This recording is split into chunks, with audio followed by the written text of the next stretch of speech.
আচ্ছা, আমি চলে এসেছি প্রিয়াস ন্যাচারালের ডিস্ট্রিবিউটারশিপ নিয়েছি, প্লাস আমি এটা রিভিউ দিতে চলে এসেছি আজকে যে আমি প্রিয়াস ন্যাচারাল থেকে কতটা উপকৃত হয়েছি। আমার দিন শুরু হয় ঠিক এই জাস্ট ফেস ওয়াশটা আমি ইউজ করি। স্কিন কেয়ার যখন আমি স্টার্ট করি তখন আমি এই ফেস ওয়াশটা দিয়ে মুখটা ধুই, ঠিক আছে। তারপরে আমি ব্রাশ ট্রাশ করে নিয়ে আমরা এই ডিটক্স যে বুস্টারটা আছে গরম জলে 5-7 মিনিট ভিজিয়ে রেখে তারপর আমি এটা খেয়ে নিই।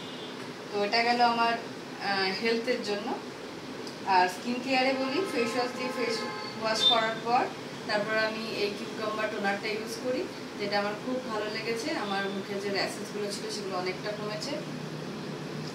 নেক্সট আমি করি যে ডেলিকার একটা ময়শ্চারাইজার লাগাতে হয়, ডে ক্রিম হিসেবে বলতে পারেন, এই অ্যালো কিউকাম্বার জেলটা, যেটা আমার মুখটাকে খুব ফ্রেশ রাখে, যেটা পিম্পলসগুলো বা র্যাশেসগুলো হওয়া আমার কমায়। আর ন্যাচারালি সানস্ক্রিন তো সবাই ইউজ করে, তো সানস্ক্রিন তো মানে ম্যান্ডেটারি যে ইউজ করতেই হবে। এটা গেল আমার ডেলি রুটিন, আমি ডেতে করি। আর নাইটে এই একই জিনিস করি।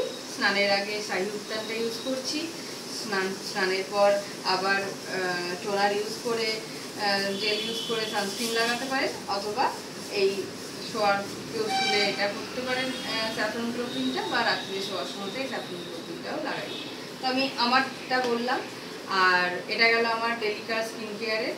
আর হেয়ার কেয়ার হিসেবে আমি এই হেয়ার রিগ্রোথ অয়েলটা নিয়েছি, যেটা আমার চুল প্রচণ্ড পড়ছিল। মিনিমাম 3 দিনের মাথায় আমি খুব ভালো রেজাল্ট পেয়েছি যে এই চুল পড়াটা আমার অনেকটা কমেছে। হ্যাঁ, চুল গজাতে সময় লাগছে। আর এটাকে আমি হট অয়েল ট্রিটমেন্ট হিসেবে রাত্রিরে অয়েলটা ইউজ করি।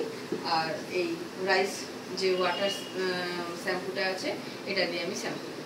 তো এই গেল আমার প্রিয়াস ন্যাচারালের প্রোডাক্টের মানে যা যা আমি পেয়েছি এতদিন উপকার, সেগুলো আপনাদের সাথে শেয়ার করলাম।